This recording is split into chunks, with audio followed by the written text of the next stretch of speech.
Welcome to this episode of Let's Chat. I'm your host, Chris Revel, coming from the Cat Cave in Providence, Rhode Island. Let's Chat is a long-form conversational chat where I, your host, Chris Revel, use my behavioral health background and my pop culture obsession to sit down with guests from the worlds of punk rock, where I sit down with folks from the world of punk rock, podcasting, and pop culture. This is a really fun episode. We've got Curt from the Half Hour Bros. Curt is actually one of our Let's Chat members. Curt and from the Half Hour Bros are Let's Chat Club members. Let's Chat Club is a really fun club that we have started. It gives you access to both a private Facebook, a private Discord group. Also, we have a running Twitter thread where we all talk. We all support each other. We also offer various service for, like you sign up with us, you can get a website. Well, we can do a one sheet for you, all these different things. If it's something you're interested in, please let us know. We're really excited. But when working with Curt has been such a blast. We've all become really good friends and have helped each other out and get to do each other's shows and some great networking and connecting with guests. And it's been a lot of fun. So I started my podcast in 2013. I've been going strong for a while with some blips and ups and downs like everything else in life. And it's kind of cool getting to meet all these people coming into the game, like the next generation. And I always say it's like I feel like I just went from overnight. I just went from just doing this in my room by myself to somehow overnight you become like the senior, because all of a sudden you look around and a lot of people I started with some are still here, many have gone, understandably, and there's like a whole new generation of podcasters, and it's so great to be a part of it and get to help and learn and grow together. So we had tons of fun on this episode. You can check out the Half Hour Bros. Their Twitter seems to be their most active, at Half Hour Bros Pod. They're also on Twitch and TikTok. We'll put all this in the show notes. Really fun show. It's low commitment. It's only their half-hour episodes. They are starting to do some interviews too, but it's something I definitely recommend. I tend to listen to this when I'm driving to work because it's like it's half hour and it's super funny and these guys crack me up. So make sure you give it out. There you find them anywhere you find podcasts. So just a little housekeeping. I was just recently a guest on Cinema Recall. Thank you so much to the Vern for having me with the news of Norm Macdonald passing. It affects all of us, and I'm such a huge Norm Macdonald fan. So Vern was nice enough to invite me on to just talk about his work and his life, and it was really special. Got to give another shout out to the folks at Bad Taste PVD for hooking me up on the guest list for the Near Mint Expo this over the weekend in Providence. It was like a collectibles expo. It was awesome. Spent way too much money. So we haven't been putting out as many episodes recently. We're working on getting that back up to weekly. The main reason right now is I've actually am now officially a freelance podcast producer and consultant. So I've been doing a lot of side gigs. I've been doing a lot of freelance work. It's been kind of taking my time away. So we're figuring that out. But we're hoping to get you more content. And the last shout out, thank you to Christopher Donovan for Chaka Cha for having me present last month. That was just one of the most special events. And thank you to Margie and Alex and everyone who came out. It was wonderful to see you. And you can find us on Let's Chat Podcast on Facebook, Twitter, Instagram. Our website is letschatpodcast.net. We've got Patreon, we've got merch, we got everything you need. We'd love to talk to you. And make sure you join our Facebook group, Let's Chat Community, and we'd love to interact with everyone. Let's get to it.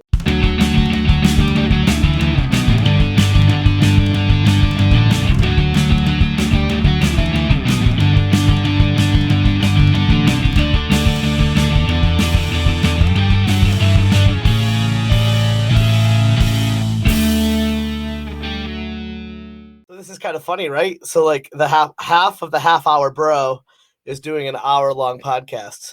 You're right. I have 15 minutes. You're right. I'm sorry. It's a Half Hour Bros. There's only one of us. I can only do legally 15 minutes within my contract. Do 15 minutes. Oh my God, man. So man, I have to say I am super stoked to do this because it actually gave me a really good idea too. But I really like your show, and one of the, I think I get so jealous of your show in particular because your name and length of show is right in the title. Like, it is the most perfectly marketed title show I've ever heard. Half Hour Bros. I'm like, within 3 seconds, you know exactly what the show is, you know how long it is. And as you know, it's really hard to get someone to listen to your podcast. And like, sometimes I'm asking for people for like an hour plus, and like, just to be like, hey, 30-minute episode. I feel like that must be so much easier to pull people in for like a 30-minute episode? So yeah, when we were coming up with it, we're like, man, we could go for 2 hours. Honestly, every episode could be 2 hours and it wouldn't be a problem. But we're sitting here kind of workshopping it. I'm like, dude, no one's going to listen to this shit for an hour. No one's going to listen for 2 hours. We can't have Joe Rogan 3-hour Elon Musk interviews. Like, we got to tone it back. And we're just like, how much time you got? It's about a half hour. So half hour, bros, podcast. Kind of just fell. We tried the Beer Run podcast in the very beginning. And we got a couple episodes out before we realized that there is an actual Beer Run podcast that doesn't post anymore, but still has the name. So we had to change it and pivot real quick to the Half Hour Bros. That's really nice of you. I would have been like, screw you guys, come after me. But I didn't want to get any bigger, you know what I'm saying, and grow more people. And then all of a sudden this unknown source that doesn't lead to anywhere starts getting clicks. Yes. I've started this show in 2013 and I've made pretty much all the mistakes you can make. One of them is I've changed my name twice in the last 8 years. I mean, it went from Let's Chat with Mike and Chris to Let's Chat with Revel and Friends to Let's Chat with Chris Revel, but like different artwork, different names. And it is surprising how even to this day, every once in a while, I'll still find like my old logo somewhere on like a site that it doesn't need to be. Just every once in a while, it is impossible to fucking find everything. Dude, if you're out there, man, like they'll find you no matter how long you've been out of the ether, the whatever the fuck you want to call it. Like they will find you. It doesn't matter. I found shit on the internet that's not even around. I found so many podcasts that I've listened to and been like, this is great. And I've hit them up on Twitter and they're like, yeah, we stopped posting 2 years ago. I'm like, damn. Mm-hmm. That's happened to me. That's happened to me before. I used to love this podcast called Worst Gig Ever. And then like, and then you're like, final episode. You're like, oh man. It sucks, dude. It really sucks. Listen. Like, why did you choose to start your podcast? So he calls me one day. We're always talking on the phone, and we always just get into left turn, politics, movie quotes. Basically the show is what you see is what you get. When you listen to an episode, that's really us, as if we were just kicking the shit. We just happen to turn some microphones on, and he gets me turned on a podcast, and I'm like, I don't know what the fuck a podcast is. This shit sounds weird. Like, are they famous? Like, some of them are, some of them aren't. Like, I give it 3 months, and no one's gonna be listening to podcasts.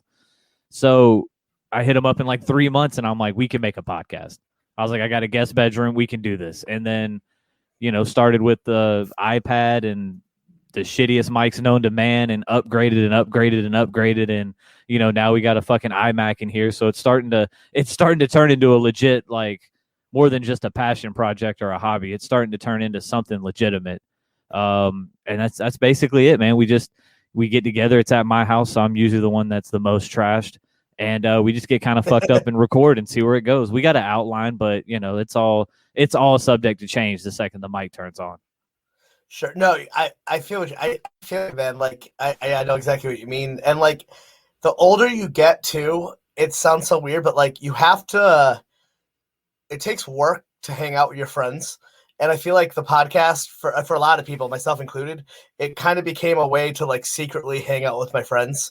And then obviously meet new people and all this great stuff. And it changed. But like in the beginning, it was just like a way to block out time to like do something I think is fun with someone I like. Cause it's hard, especially I have even kids and jobs and just even pre-kids. Like, it's just hard. It is so hard just to make time. Like, I think you and I both have full-time jobs, and you have like, you work like nights and weekends too. Is that right? Yeah, it doesn't matter. I mean, some days I'm in there at 4 a.m. Some days I'm in there from 1 to 11. It doesn't. It's all fluid. Yeah. It makes it so hard. That makes it so difficult.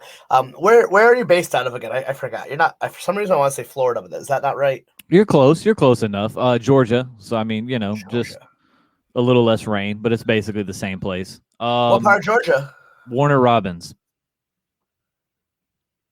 So where's that in the terms of Georgia? Oh man, you're like what, 2 hours away from Atlanta? All right, is Atlanta as cool as it's? I really want to go to Atlanta. I've had friends who lived there and they loved it. people who live there, it's kind of cool because it's hustle and bustle, and but the rent and all that. And I mean, I've been to Atlanta a couple times. It's seedy. There's people walking up to you. It's sketchy as shit. I mean, Yeah, it is beyond sketchy, dude. It's kind of like I've New heard that. York. Like if you live in New York, you kind of walk around with this confidence. Like even though New Mhm. York is shady, they still just walk around like nothing affects them. It's kind of like Yeah, that for people that live in Atlanta. But when you go visit Atlanta, you're like, nah, man, we got to get the fuck out of here. Like, when's the showing? All right, let's go. yeah. Do you ever hear that Louis C.K. bit about like he has his old bit about like how his like cousin or something was visiting from New Hampshire and they saw a homeless person on the sidewalk, and she's like, "Oh my god, we have to help him," and he's like, "No, stop, no, just keep walking." And his Right, whole bit right. is just about how New York, you just get so used to seeing like that kind of like you don't. I don't. When someone comes to visit, you don't realize how weird it is that you just walk by homeless people all the time without doing anything.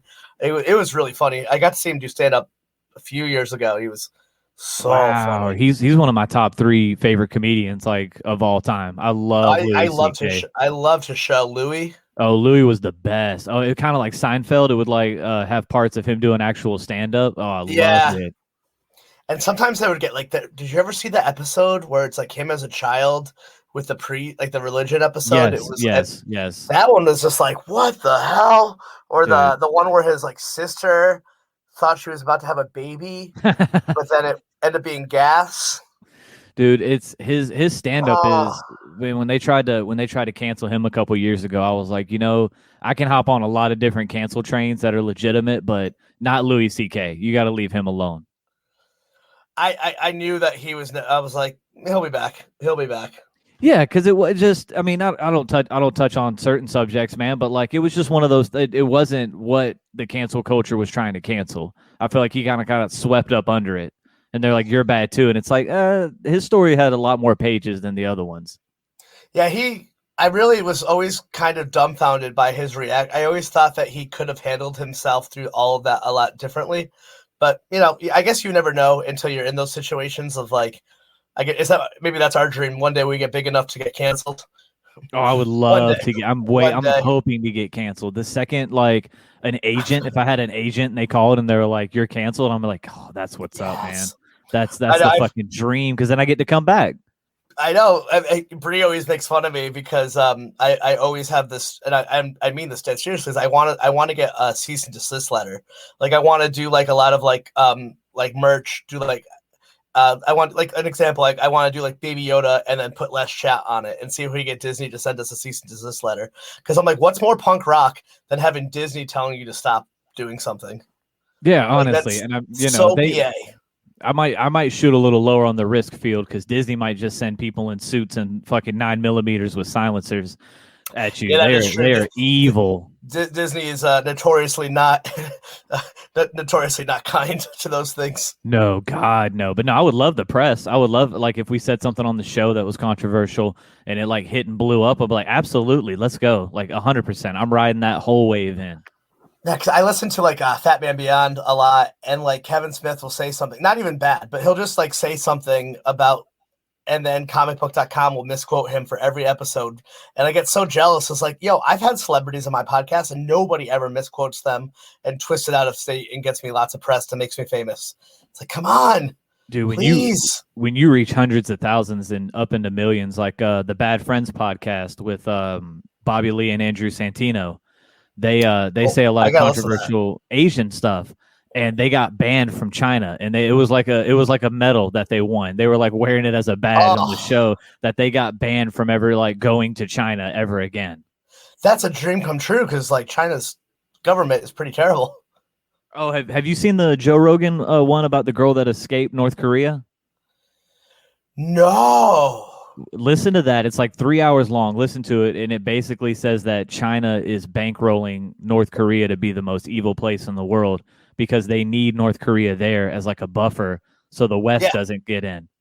Yeah, pretty So, and much. like the whole thing is her describing like going to China and still not being safe and getting out here and getting out and the crazy rules in North Korea, the Yeah. inspections where the guy will come in and inspect the portraits of the leader. And you have to have them in every room. And if there's dust on them, like you can be executed for that. Oh my God. Oh, you got it. Everybody out there, if you're into to like really peeping what the world is like outside of your neighborhood, it's the Joe Rogan one. I can't remember her name, but she escaped from North Korea, and it's a must watch on I'll have Spotify. to find that because I remember watching it. It might have been in Vice or something like that, where like they went to North Korea, and but that was pretty weird. So I used to have my friend. He's my friend too, my friend Will, but he was my neighbor at the time, and we used to work together. And he is a character, to say the least. So he's older than I am. He's like in his 50s, no Right. kids or anything. His parents had passed away and left him like a pretty fair amount of size of inheritance. So he like left his job to go travel the world. But, instead of traveling the world in the way that I would want to do it, he went to Afghanistan, he went to Syria, he snuck into Iraq or Iran Jesus. or something. Like I remember witnessing a verbal like almost altercation with him and his girlfriend, shout out Will and Linda, because he wanted to go to North Korea and he Oh found a my way to get in. God. And No. she's like, Will, I'm like, it's pretty cool that you're going to go travel the whole world and go to all these places all over the world. And he's Syrian, so that's why he was going to Syria. Right, But right. like, she's like, it's like, you cannot. She's like, I don't think you understand. If you get caught in North Korea, you are not coming back. And he ended up not going. But there was like a good month where he like found this. I don't know what he found, but like a travel agency that will travel from China, like some back route way that will sneak you into North Korea, and not like just the DMZ. Fuck Like he actually, like, that. what the fuck is wrong with you? Like, yo, Fuck give me a that, year. I'm like, bro. I want tropical, I want rainforest, Oh I want yeah. safety. Or maybe I want to go Greece, like Greece, maybe Italy or like Japan, fucking Australia. honestly, I'm going straight to Amsterdam though, to be honest with you. I'm Yeah. going right to Amsterdam. Oh, oh my God. Is cannabis legal in Georgia? I don't want to talk about it. It I should don't be. I hate it so bad, man. It's not dude, it's not even medically legal. Like you have to have Oh, one of like five diseases. And you have to basically be dying. You have to be yeah. dying from one of these five diseases, and then you can get the oils transported in. Oh my. Well, I'm in Rhode Island. Like, so Connecticut just legalized it. It's been recreational and medically legal in Massachusetts for a while. Like pretty much but I live in Rhode Island, so I have a medical card, but it's not legal. But oddly enough, so I was a stoner for like 10 plus years, and then I stopped for 4 years. When my wife and I started to try to have a baby, we ended up having to go through IVF. So like I had to stop smoking because like it lowers your sperm count. And then I was like, after like a couple of years of IVF, I was like, oh, cool, she's pregnant. I can smoke again. Tried it. I didn't like it. So I thought I was done with it forever. And then after my daughter was born, my wife had like a really traumatic birth, and I ended up getting, I eventually had I had PTSD. But because of the PTSD, I ended up having to get prescribed a medical card to smoke marijuana. The very thing I had quit, I thought I was done with forever. And now it's just so weird to me. I'm like, I spent so much of my youth trying to find pot illegally. And now my doctor is like, you have to take this or else like you don't sleep. So You it's need kind of this weird. marijuana or you'll die, sir. Well, Like, I all definitely right, don't man. sleep without it. Oh my God. Fuck. Oh Like no, and it does suck trying to get it, man. It does suck. I live in I'm Georgia so, right now, bro. It is a oh, fucking struggle, dude. if I have a way to get it, if I knew how to get it to you, I would not say it on the internet. But We'll believe me, meet I on don't the have a way. border. We'll Yeah, meet on I'll the meet you in. border. That's all That's so right. weird. Well, I did read yesterday because I follow like normal like the I think it was McConnell, Schumer, and Cory Booker are introducing legislation to legalize it federally. It Okay, needs all to right. fucking legalize federally in the worst way. Like we're They just just wasting so much time and money on it. It's just the Ugh. Bible Belt, man. Georgia's just one of those that just isn't going to conform as easy. Like it's always been strict, and it's weird because we have the largest population of these like very progressive groups, but yet Yeah, we pass some of the most like stringent policies. It just doesn't make sense. yeah, I always like to say people are not their state government, like because growing up in the north, I grew up in Connecticut, and I hate saying it, but man, when you grow up in the north, you get raised with such a terrible view of the South. Like it's a stereotype. People are so mean to the South up north, they really are. And then it wasn't until I went down south and be like, oh, Everyone's nice. Everyone, like, not every single person you meet when you travel is like, let's have a political date on abortion. It's usually like, hey, how are you? Here's where you should eat. Like, like we're not all just like screaming about policy and stuff. But yeah, I feel you. But it's funny too, because like cannabis tends to be the one thing where like conservatives and liberals really kind of come together. Yeah, they everyone has unanimously been like, it's fine, it helps. You can put your creepy Joe Biden voice on, and it grows the economy. You can just kind of like lean in, and it grows the economy. And all this okay. like, I know exactly. You remember that shit, about. dude? That was so fucking creepy. Where he's like, it started, and that went viral on TikTok. It's like, hey, guess what? It's good for you. Oh, it was so weird. It was one of the weirdest TikTok trends. I was like, why? Oh my God, why are politicians such dorks? Well, he's just a velociraptor at this point. He's just so old. He might as well be like 12 feet underground getting dusted by a fucking archaeologist. He's too old, man. And they're giving him probably the most top secret medicine. It's honestly it's a weekend at Bernie's. That's his whole presidency is a weekend at Bernie's. There's just a couple political people holding him up by the elbows and just carting him around everywhere. I'm trying to figure out how old he is, because I was just trying to think. I was like 84, 86? I don't. That sounds right. Yeah. Why? What about us as a country that loves to like? I don't go to my grandparents. Well, they're dead, but like I never got like an iPhone. It's like, hey, grandma, can you set this up for me? Like, why do we elect such old people to like make our laws? Like, do you remember when Facebook was Mark Zuckerberg was testifying in front of Congress. Oh God! I think it was Orrin Hatch, who was like in his 80s or 90s, and he was like trying to figure out how Facebook makes ad revenue, and like they spent like a half hour just explaining what Facebook was to the man. I'm like, you are in charge of legislating policy for the future for myself and my children, and you don't even know how to you don't even know how to turn on a computer. Like, oh my God, like. The funniest thing is, I would imagine the majority of Congress doesn't know how to mute the Zoom call. No, and but then when you want to go young, you get what is it, that Alex Ocasio-Cortez?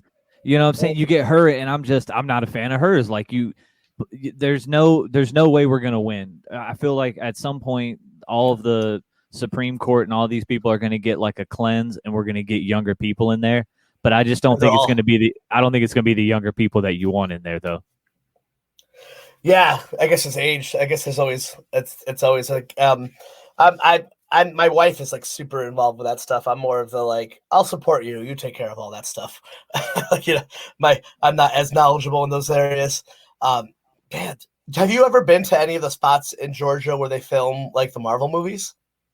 That's like I would love to do like a film tourism trip to Helena just to see where they filmed all the Avengers movies. So I've been on 2 sites. I was on when I worked for Frito-Lay. I delivered to a gas station that was actually getting remodeled to shoot part of an episode of a oh God, what is it? The one with the girl. I think WandaVision. It was on, no, it was on Netflix. I don't think it was Marvel. Jessica Jones? Yes, Jessica Jones. Okay. So yeah, that was Marvel. That was when they were on Netflix. Yeah, that was the first season was dope. What's hilarious? Terrible. They're like taking out his real security cameras to put in their fake security cameras. And like the whole time I'm in there like putting the chips up, the guy walks by who's like on the set, and he's like, hey, make sure all the chips are like backwards and face to the left, because like they were going to swipe through for the scene and you couldn't have like those brands right there. So like they were all like, it was weird, man. And like just seeing all these like actors and people just walking through and shit, like it was weird. And then when I used to work in Peachtree City, I worked at the racetrack gas station, and we were right next to where they filmed The Walking Dead. Oh, I forget that's down there. Yeah, so they would come in, like all the zombies and extras and shit would just come in like fully make up and all that, and just get like corn dogs and slushies and just walk right out. That is so funny. A friend of mine years ago worked at the gas station next to ESPN in Connecticut, and like at least one. I remember one time Mankind came in. Oh, that's fucking wild. Yeah, it's always weird. Like I've worked in like retail and stuff. It is always that weird moment when you meet celebrities in the most like mundane way. Like I worked at Starbucks for a long time, and I worked in one in downtown Providence in a hotel. So like it wasn't uncommon for celebrities to come in, but it was always just so weird. It's always that weird thing. You're like, you're the guy from the TV, but they're like, can I have the bathroom key? And you're like, here you go, Edward James Olmos. Of course you can. Like I talked to I got one more. It wasn't a filming, but I worked for the Fresh Market. I know every story begins with me working at another fucking job, but anyway, I was working. I was working at the Fresh Market, and Tim Matheson came in. I was working in Peachtree City. Tim Matheson from Animal House. He played Van Wilder's dad on the Van Wilder movie. Oh my God. He came in, and I was like, holy shit. Because it's funny, though, how old I was at the time. I only knew him from the Van Wilder movie. And I was like, holy shit. I was like, hey, damn, you're Tim Matheson. And he was, yeah, where's the produce? And I like pointed to the corner, and he just walked away. I was like, what the fuck? Too funny. Yeah, I used to have this problem. Like, I don't follow sports. Like, we'd have a lot of athletes would come in because they had the Foxborough Stadium is actually closer to Providence than Boston, so they had a contract with the third line players would stay in the hotel, and like sometimes like all these famous NFL or NHL people would come in, and I met Chara from the Bruins, but I don't like watch hockey, so I was like, I didn't know who he was, so I was joking like, because he was super tall. I was like, you play basketball?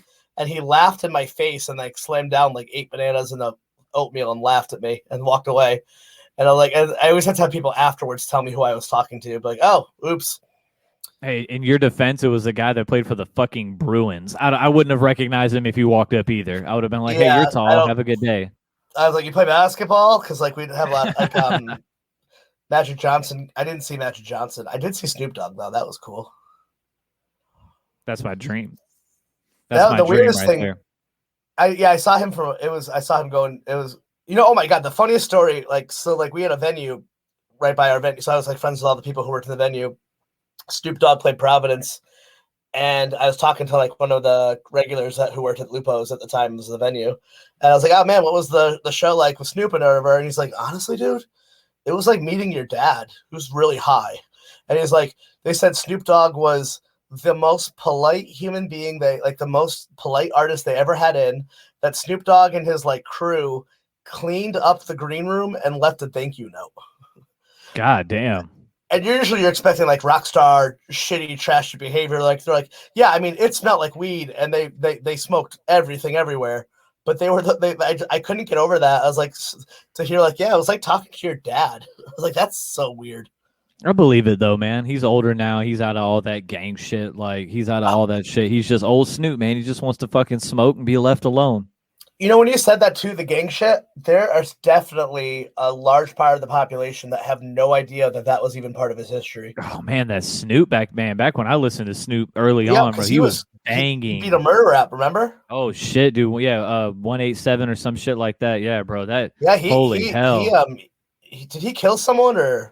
I don't think he ever like officially said it, but it wouldn't surprise me because back when he was, like Snoop Dogg, if anyone's listening, you can look it up though. He went to trial for murder and everything. I bet, dude. Snoop Dogg was a fucking gangster. He beat the murder rap. I think it was self-defense and technically, but when I first learned about Snoop Dogg, it was in that era of I'm 37, but like that was the era of gangster rap, and he was like the he was the toughest one of them all, and now he's like doing cooking shows with Martha Stewart. Him and Ice Cube. Like Ice Cube was a scary motherfucker back in the day, and now he's like, oh, you ever see that meme? It's a picture of Ice Cube and NWA. It's like, I used to be like, and he's like got a gat, and the next picture it's like from him without a paddle, and now I'm like, and he's like whitewater river rafting. Yeah. He was on like Are We There Yet? And fucking dude, he sold out all the way, man. But shout out to him, bro. It worked, bro. I am looking for the way to sell out. If anyone out there can tell me, I'll back up that money truck, ExxonMobil. I'll hand everything over to you. I don't have enough money to not sell out. Yo, I got you, man. After this conversation, I'm gonna start a campaign to cancel Let's Chat. Oh, it'd be so awesome. And I'm on it too. It'll be from the inside. I'm on the actual network, but fuck it. I'm gonna go from the inside. I'm getting all you cancels. Let's Chat Club members coming at him. That's Oh how my I'm going God, to how get funny big would is that by be? canceling somebody. Yeah, either get canceled or cancel somebody. So if I I can't know. get canceled, I'll just cancel you and everybody on the network. Shout out to Cinema Recall, though. I was just on their episode. Oh, I love Vern. The Vern. Vern is one of those cats. Like, it's one of my oldest Yeah, podcast pals. he's a cat, man. He's definitely like a cool cat. If I had a typecast Yes, him. absolutely. Oh fuck, man, the Vern. Just listen to the episode, man. It just came out today. Listen to I it. have to upload my app. I will. What movie did you cover? So you let me pick the movie. I picked fucking God damn, now I'm blanking on it. Catch Me If You Can with Leonardo DiCaprio, Tom With Leo. Hanks. Yes, And yes. I think I saw that movie. and so we were doing a Christopher Walken scene is what the scene he told me to do. And so I Oh, did it. I did it in my Christopher Walken impression, and then he did it in his. It was the funniest shit you will ever hear is to hear that guy do a fucking Christopher Walken impression. It was hilarious. oh, I love that, man. Yeah, he was at some con in Minneapolis a couple weeks ago and handing out a bunch of our stuff and like promoting all of us. Like, what a good dude. Who does that? Yeah, he's he plugged you guys a couple times too on there, man. Yeah, he's worst Christopher Walken impression I've ever heard, but it was fucking hilarious. I can though. see that. Oh Yeah, my God. he's what, Minneapolis, I think. I don't even do that. Honestly, man, I saw him. He's always on the Let's Chat fucking group chat. And you know me, man. If there's one thing you know about me, I'm going on every single show that I can get these 10 fingers around. I just was on a show for the THC network, and I literally was the first message the guy got when he created his Twitter page. He created it later that day. I sent him a message being like, "You do guest?" And I was on his show within like 3 days. I love that. And man, guesting is like key. Like it's how you it's the best way to get fans. Or it almost is your show, to be honest with you, because if say I'm on here and let's say 1,000 people listen to it just for a metric, and let's say out of those 1,000 people that like your content, only 200 like mine. Out of those 200, maybe 100 check it out, maybe 50 stick with it. There you go. I did one episode and I got 50 new people to find out about my show. Like it is the biggest key to growing your show. Yeah, it's everything. The biggest bump I ever had gotten is I was a guest on there. It's not really a podcast. There's this Facebook group called the New Jersey Pop Punk. I think it's like 1994 to 2003 or something. And during quarantine, shout out Jay Vix, would put on these things called Quarantunes, and he would have all these different musicians come on and do a version of like one of their songs. And some of these people like were in it was all different various levels of members of bands. But for one of the episodes, he invited a couple people to come on, like to mix it up like podcasters, and he was nice enough to invite me. And I was on there with Fred from Taking Back Sunday and Heath from Senses Fail, and Midtown, which I knew Heath because he had been on here already, and some other people. And I think the next day I had like 500 extra downloads I've never had before. And holy shit! And this is in 8 years that's never happened to me. And obviously that's because of like Fred for being in fucking Taking Back Sunday and shit. But it was just like, it is incredible, like when you can put your face in front of. And I feel like I've told you this to you, to the bros, like. You guys have I think everyone in our Let's Chat Club has like the it factor. Like, you know, like the one thing I actually really love about your show is like you guys have a bit of like a morning zoo thing going, but you both have like a voice for radio. Like, I feel like you guys both could have gone into radio if we were all born. I feel like all of us could have been like radio DJs if we were born like 20 years earlier when radio was a thing. That's honestly like my goal. That's my goal, man. When we started this podcast, it's like I always wanted to be on the radio. Always wanted to be a radio DJ. Always wanted to be that dude that was like, "All right, you're on Power 106." You know, next on the line, exactly. Like I was so addicted to like when XM and all that came out and all the morning shows I listened to growing up as a kid. Like, were you a Stern guy? I was a Stern guy. I liked same. I got into Sirius and an XM, and I was a huge Shade 45, Lord and Sear, Rude Jude. Like I was a huge. If you ever look those up, man, they did like this kind of like real cruel comedy, and they had a show, and it was about like either roasting people or they talked about drugs, like the whole gambit. And it was just kind of like the first time I heard like, wow, this is kind of like radio, but then at the same time they're saying like all this crazy shit on there that you can never say on the radio.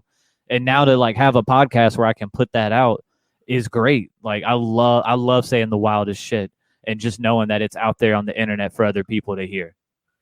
It's so much fun. Yeah, no, I had that too. Like, I remember where I grew up, like we had the Connecticut School of Broadcasting, and I was remembering thinking I wanted to go there, but everyone I knew who went there, like, would go there, and then they would go work not in the radio communicate. Like, it was that era where radio was kind of disappearing, and I was just like, if I go into this, I'm never ever gonna have a job. So I'm kind of it's ironic too, right? Because then, in a weird way, podcasting came around and then ended up as it's my part-time job at this point, but the goal is to make this the full-time job. It's my side hustle right now, but like it's just crazy. I never thought there was a world where you or I could ever even possibly like do stuff like this. Like stuff like this did not exist 15 years ago. No, to just like talk to you. Yeah, and then I mean, honestly, like really, I would give him a decade of being like prominent. Like to think that we could ever do something like this when the only communication I had as a kid was on the Yahoo chat of the pool game I was playing online, and I could like, you know what I'm saying, like you could just send messages to people. Like that's the only way that you could talk to somebody. And to actually have something now to where like you can just link up. Like I've been on the craziest shows. I was literally, when I went on the Opinionated Brothers show, he literally told me, he goes, "You're the first white person I've ever had on this show." And he's like, "I've reached out, but like people just haven't gotten back to me."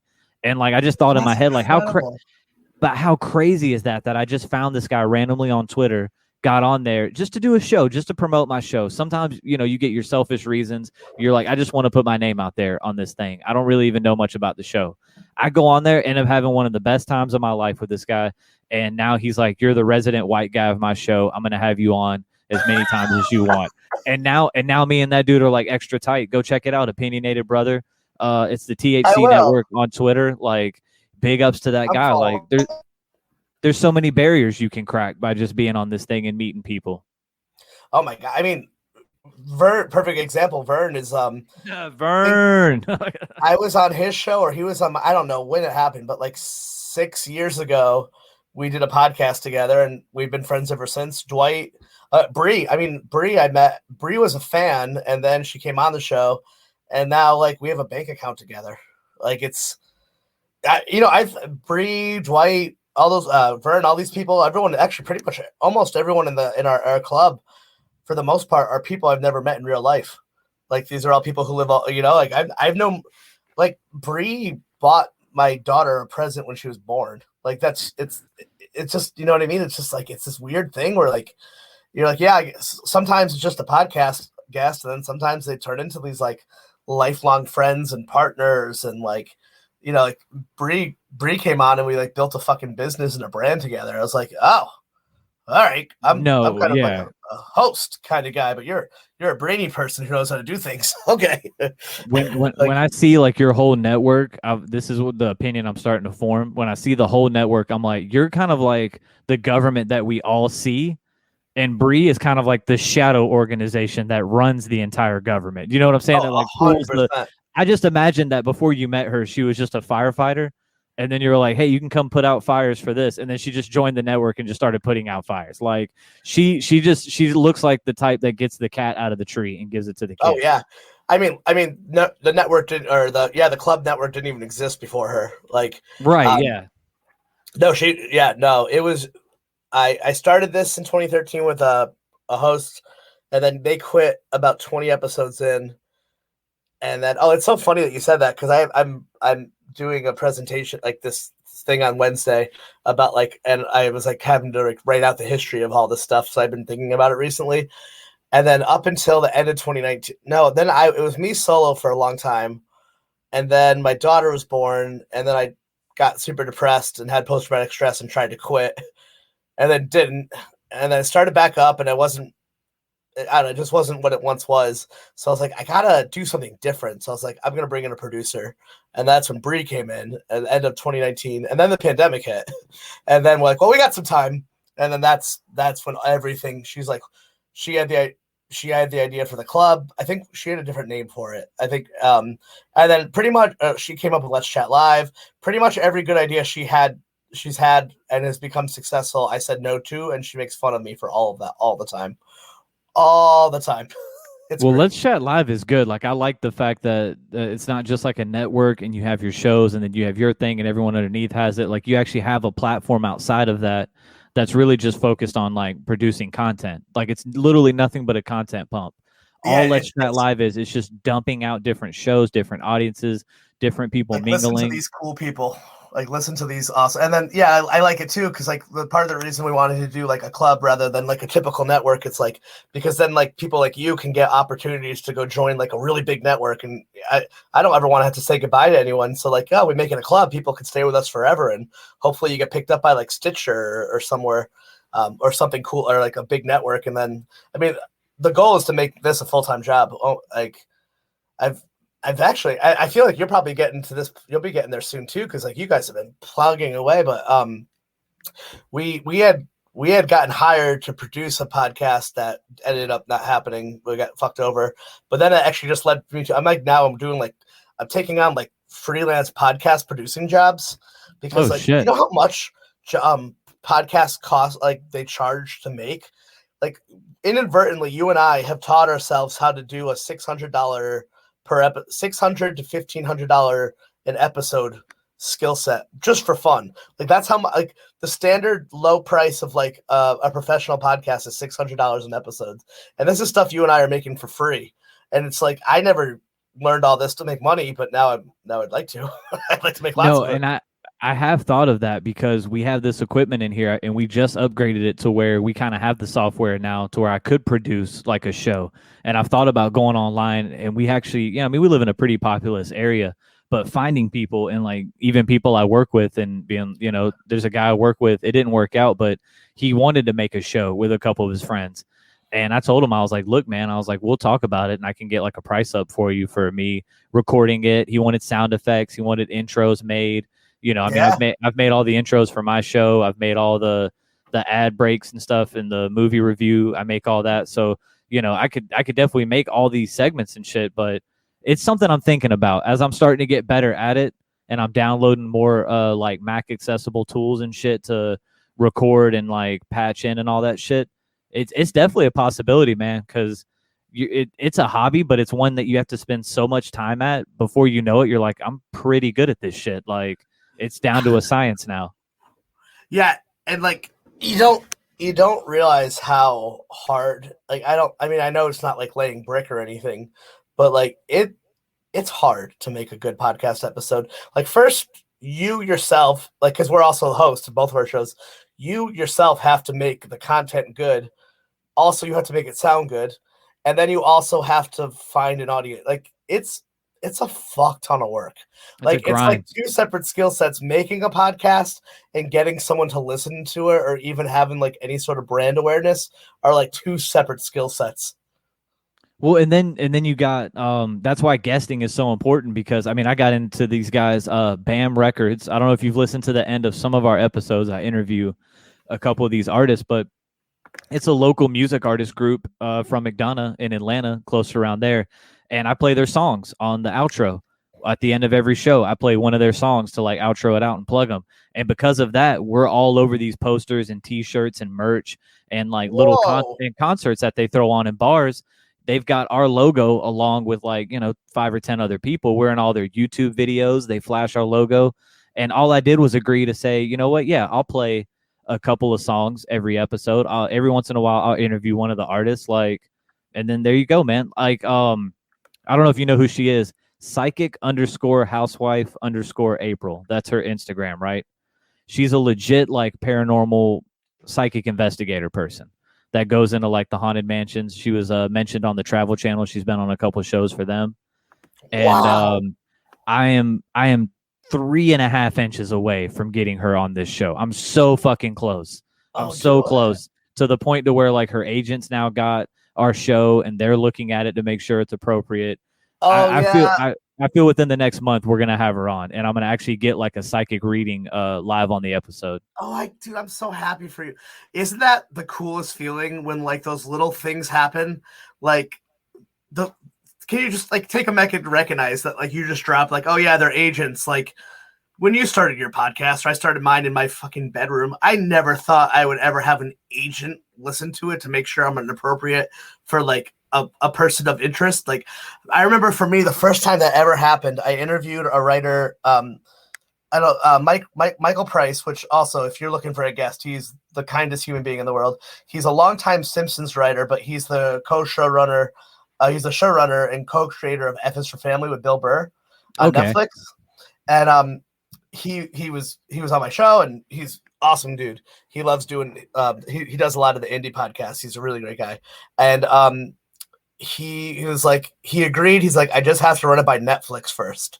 And I like fell out of my chair. I was like, someone at Netflix is going to know who I am. Like, that's nuts. Are you kidding me? Like, I mean, it's incredible.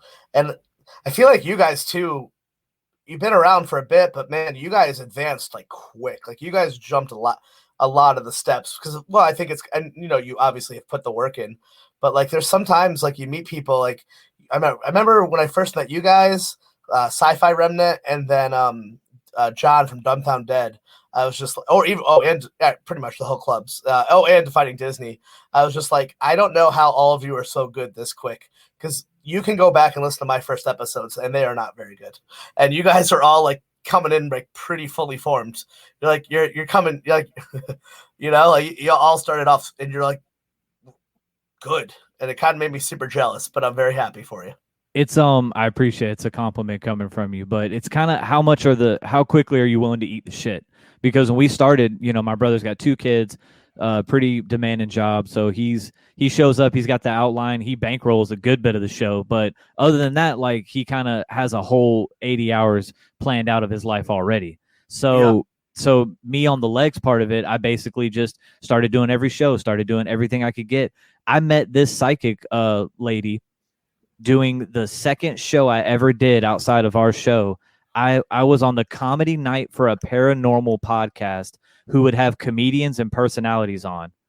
And I met the guy that, not only the guy that's in charge of the music label that I play the music for, but I also met the psychic lady. And a year later, hit her up, and we started talking again. And now I'm having her on. So that was 2 people I met that I still, one I profit off right now because we have a deal with each other, and the other one I'm trying to get on, like, just from that one show. And it was my second appearance ever doing anything, and I was horrible, and I sucked and stumbled and didn't know how to follow and talk and transitions and shit.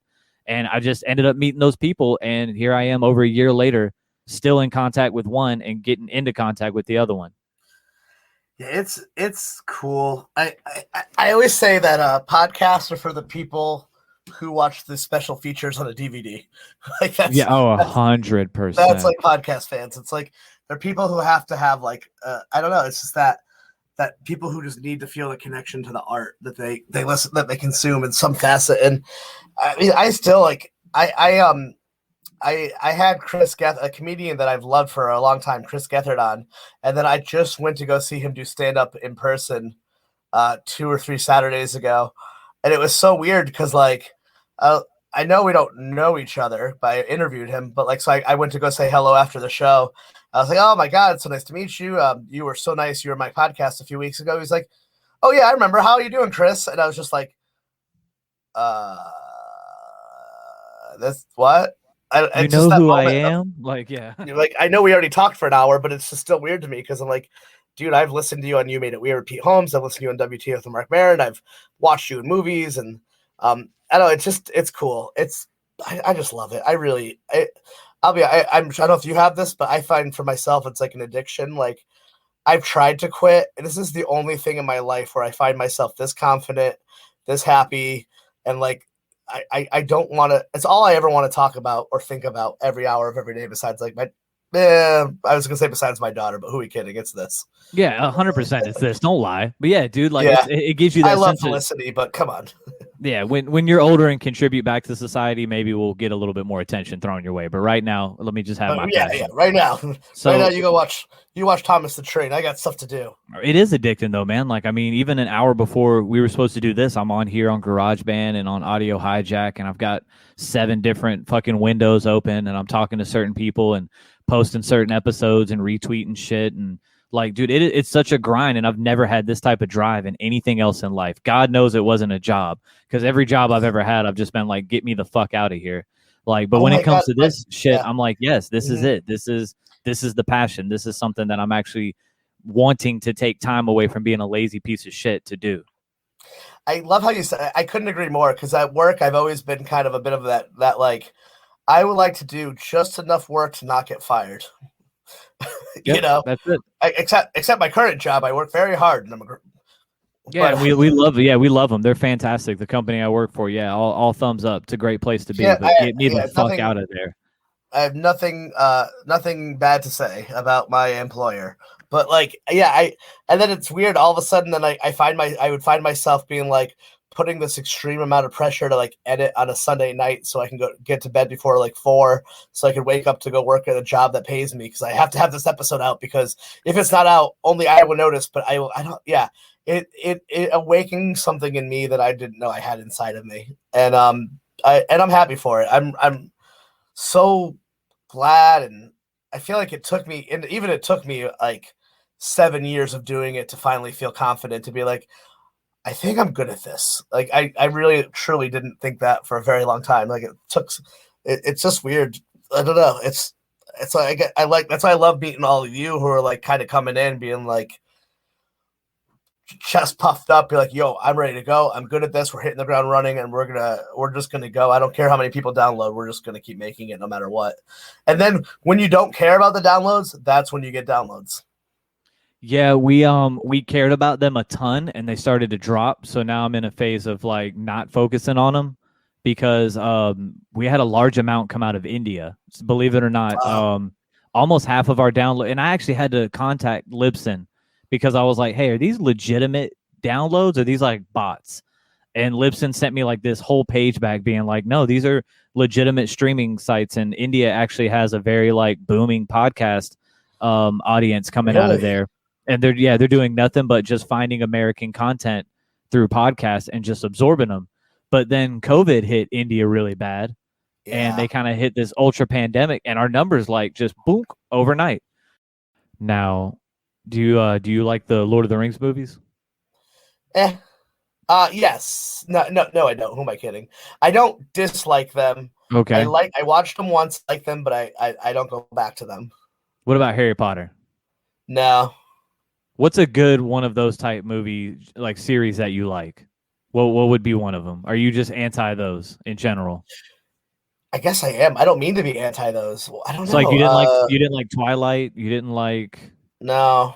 God, I I like mean there's not. Transformers. Okay, Ninja that's Turtles. perfect. Transformers. Let's stick with that. We found a loop. Drop a ton of mushrooms and just watch every Transformers movie. I will love to do that. I've never done any hallucinogenics. I've never done mushrooms, largely because I don't have safe access to getting them.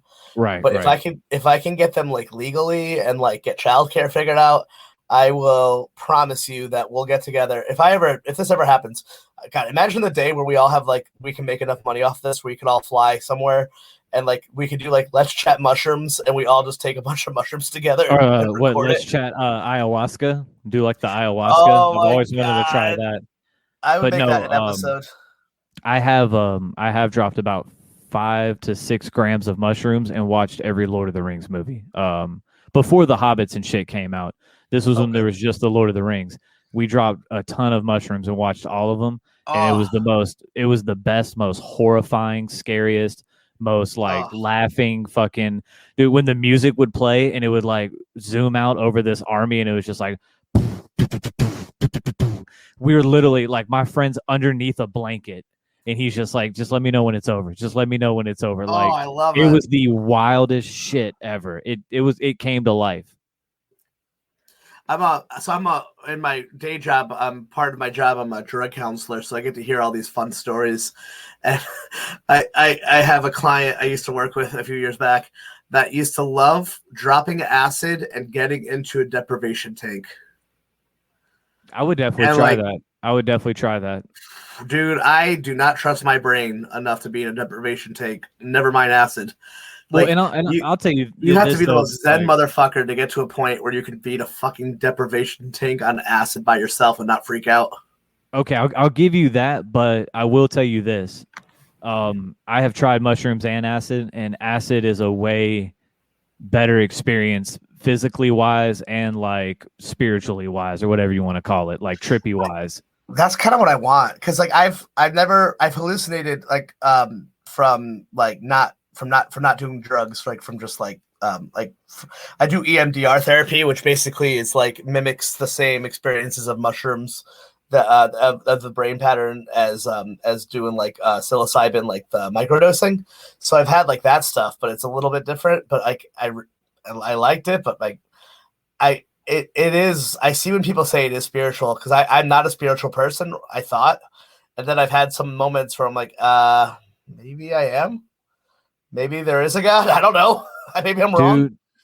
Dude, if you want a quick story, I went to a Baptist school all throughout high school. I went to like a strict Southern Baptist. I mean, can't go to the movies, can't wear shorts. Girls don't wear shorts. Guys wear pants. Wow. You know, we had to wear khakis and a button up every day and like a tie on Thursdays. Like grew up religious for about 8 years, hardcore. And then I got out of there and I had read the Bible through so many times that I was literally just like, I don't think so, man.